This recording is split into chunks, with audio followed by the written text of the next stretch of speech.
Keynes, welcome, sir. It's a pleasure. The pleasure's all mine. Tell them I've arrived. And then tell them I've arrived. Hayek versus Keynes. It was described as a debate that shaped the economic thinking of an entire century. It was even made into a music video after the 2008 financial collapse. Freddie. Yep. Keynes. Hey, listen, party at the Fed. Austrian economist Friedrich Hayek was going to debate British economist John Maynard Keynes on how to extricate societies from the severe depression of the 30s, capitalism's worst crisis. We've been going back and forth for a century. I want to steer markets. I want them set free. There's a boom and bust cycle and good reason to fear it. Play low interest rates. No, it's the animal spirit.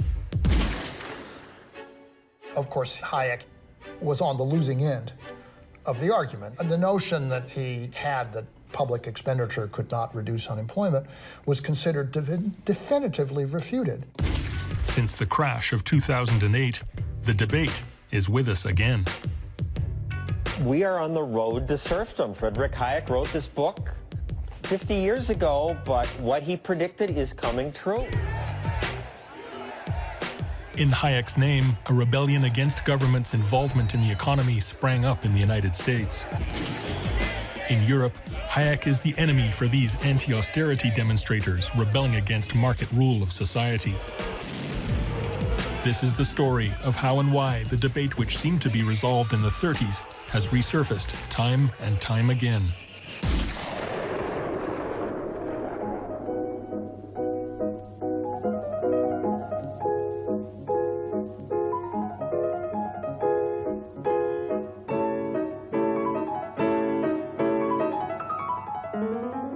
We've come to Freiburg in West Germany, where I'm going to be talking to Professor Friedrich von Hayek.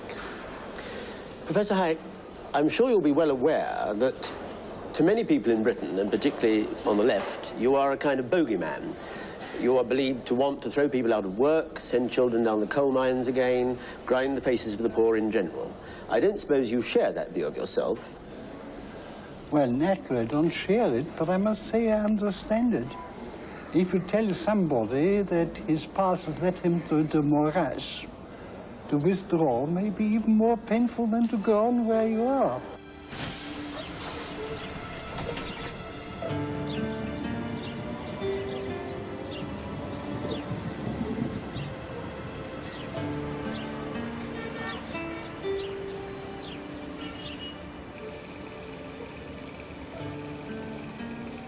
Friedrich Hayek was born in Vienna in 1899, and at that time, Vienna was the capital of the Austro-Hungarian Empire.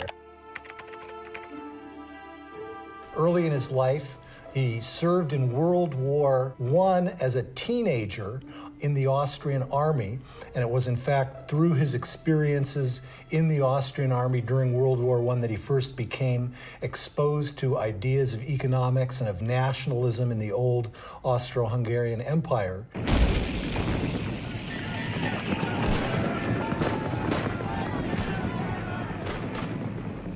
Dear Mother, here I am again, in a spotter's position in a foxhole, euphemistically called Hero's Hole. It is mostly wet, cramped, and disgusting, but at least bulletproof. We are under constant aerial attack, not of Italian or British planes, but by horseflies and mosquitoes, with their ground support troops of bedbugs and lice. Friedrich Hayek, a letter from the front. As a young idealist who'd witnessed so much chaos, who'd witnessed war, who'd witnessed political disintegration of the old Austro-Hungarian Empire, Hayek became interested in issues of social organization. After the war, when he returned to Vienna, he enrolled at the University of Vienna, which in the immediate post-World War I era had many scholars from throughout the Austro-Hungarian Empire who returned to Vienna and returned to the University of Vienna.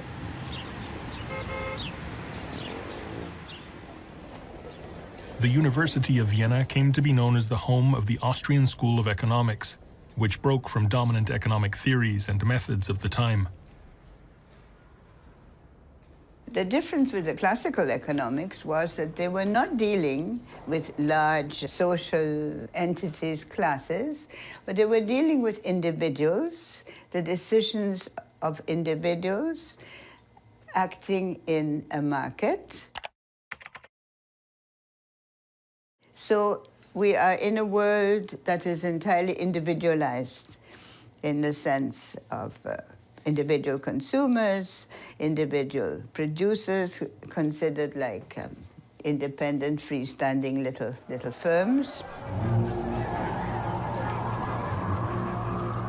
It was an extreme individualism. Really, I think it is a class issue. It was the utter fear of Bolshevism. The Russian Revolution made a huge, huge impact in Europe. It utterly terrified the propertied classes across the continent. And the language that was used, the dictatorship of the proletariat, it sounded utterly frightening. Hayek originally had views that were moderately socialist. He thought that there was a very large role for government to play in society in directing economic activity. However, after he graduated from the University of Vienna, he began to take classes and work for Ludwig von Mises, who was a great Austrian economist, who really persuaded Hayek that the problem with socialism wasn't that socialism would be undesirable if it were feasible, but that practically socialism is not possible.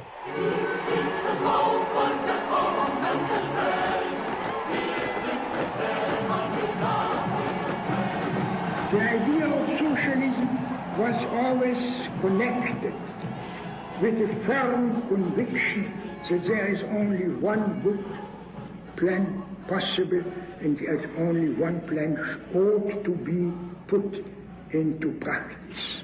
Mises really developed these arguments in his socialist calculation debate, where he tried to argue against socialism, that simply without a profit and price and property system, that you really can't have any sort of rational valuation or calculation in economics, and therefore rational economic activity becomes impossible. Hayek really resonated with these arguments and then extended and applied them in his own work. 60-second adventures in economics. An economy is a tricky thing to control, and governments are always trying to figure out how to do it. Back in 1776, economist Adam Smith shocked everyone by saying that what governments should actually do is just leave people alone to buy and sell freely among themselves. In this case, everyone's happy. Later free marketeers, like Austrian economist Friedrich Hayek, argued that this hands-off approach actually works better than any kind of central plan. The essential idea of Mises and Hayek was that prices are necessary to guide production. There's no substitute for a price system because prices provide the relative value of all goods in society.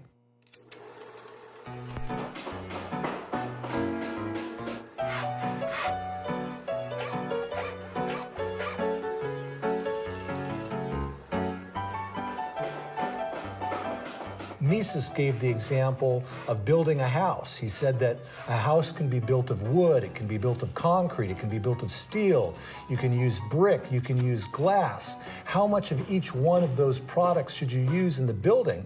And without a rational standard, which prices provide, it's very difficult to come up with what the appropriate way to build a house is the most economically.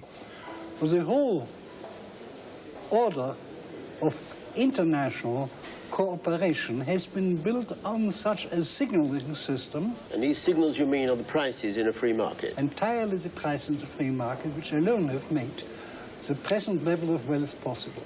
Isn't it a philosophy based essentially on selfishness? What about altruism? Where does that come in? It doesn't come in.